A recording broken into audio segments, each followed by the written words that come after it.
पंचायत तरफ ब्लॉक तरफ गोटे नियार कार्यक्रम जन सचेतनता सृष्टि करने एथिरे आमे झील मानू केमिति आगो को नबा केमिति तांकर पाठ पढ़ा सुरक्षा देबा।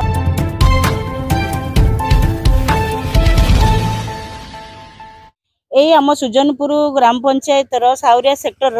मु हूँ सुपरभाइजर शांतिलता बारिक। आमर आज ये पदयात्रार लक्ष्य हूँ महिला माने जपरी सुरक्षा रहिबे आ तार सुरक्षा हेबापे जो हेल्पलाइन आमर 181 तक समस्त को कहला डायल करेंगे जितेबाला समस्या आसो 181 की डायल कर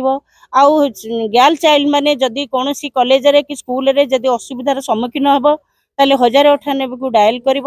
समस्त सब सुविधा आईन जोगे देवाई आमर 112 अच्छी सहायता। तेणु आम यही हेल्पलाइन गुड़ाक समस्ते यूज करवा जो जे समस्यार सम्मुखीन हेब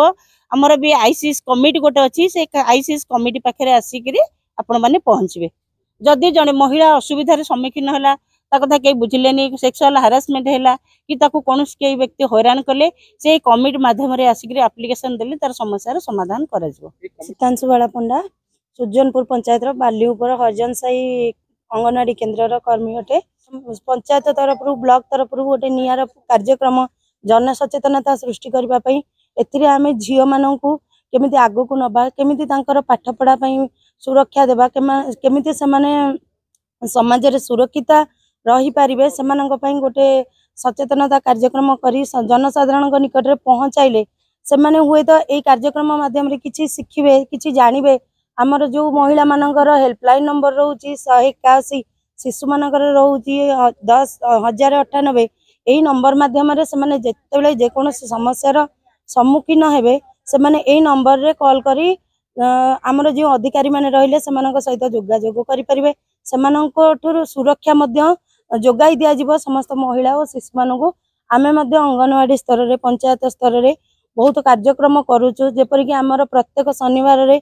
किशोरी मानू नहीं एक अधिका कार्यक्रम होउची जेउंदरे हमकु टॉपिक मध्य दिया जायछि सेमानकर स्वास्थ्य शिक्षा सेमानकर पोषण भित्तिक विभिन्न प्रकार टॉपिक हमकु दिया जाउची सेमानकु जणैबा पई सचेतन करिबा पई। जो बेटी बचाओ बेटी पढ़ाओ यार मूल उद्देश्य होउची महिला मानकु सुरक्षा एवं किशोरी बालिका मानकु सुरक्षा प्रदान करा जिबा एवं श्रीजुक्त नरेंद्र दामोदर दास मोदी 2015 मसीहा जनवरी 22 तारिख रे कार्यक्रम आरंभ करथिले एवं यार मूल उद्देश्य है महिला मानकु सुरक्षा देबा एवं शिशु मानकर सुरक्षा प्रदान करबा एवं 1098 होउची किशोरी बालिका जदि किशोरी बालिका कौन असुविधा पड़ती तेबे से नंबर को कॉल करी से मानकर सहायता प्रदान करि परिबे।